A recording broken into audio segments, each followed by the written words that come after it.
Hello, my name is Ethan Jolly, and this is my presentation on local voting and the effects on the construction industry.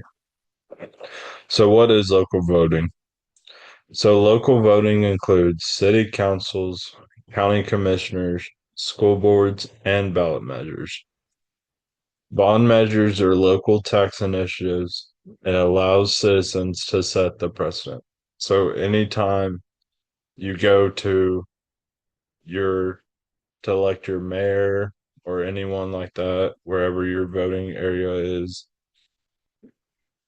that it would be considered local voting. So, bond measures and tax initiatives. Tax initiatives encourage large corporations to build in the town. Bond measures allow funds for infrastructure work.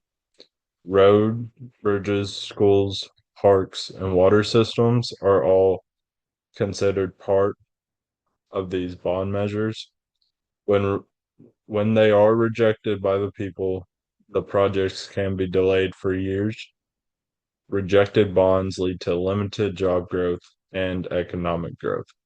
So, the big thing in the news a couple years ago for Oklahoma was getting a Tesla factory before Tesla ultimately decided to move to Austin, and tax initiatives which the people got to vote on, was one of the things that would have encouraged Tesla to move here. Or if you see Walmarts in your town, a lot of times tax initiatives come into play there. They give them breaks on taxes and things like that, so they will build in your town and in return create jobs and grow the town around it. For bond measures, when voting, that's when you see things like road, bridges, schools, parks, and utilities start to be upgraded and come into play. By voting to allow the bond measure releases the money in order to fund these types of projects. Job creation and economic growth. Need for skilled laborers. Companies invest in the community, increase traffic in the area, and new business invest in the community. So whenever a downtown part of a community gets upgraded, this is when you see a lot of increased traffic. And this is when new local businesses will start to see a fluctuation in customers that they have. So long-term development, land use, zoning regulations, improve conditions in a city.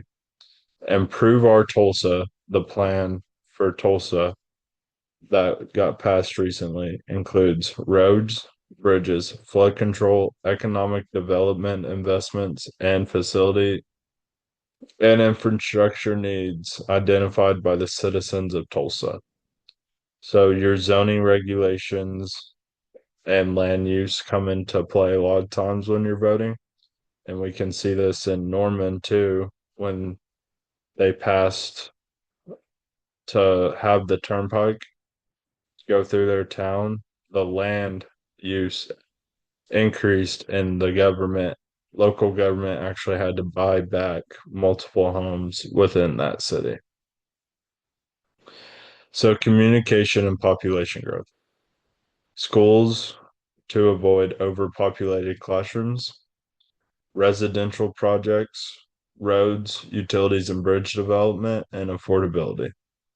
So in Bixby, where I'm from, you see this a lot right now with two new schools being added to keep up with the growing population of the town and residential projects, as many farms were bought by the city, and in return, that land was sold to residential developers to begin building more neighborhoods to increase the traffic in the city.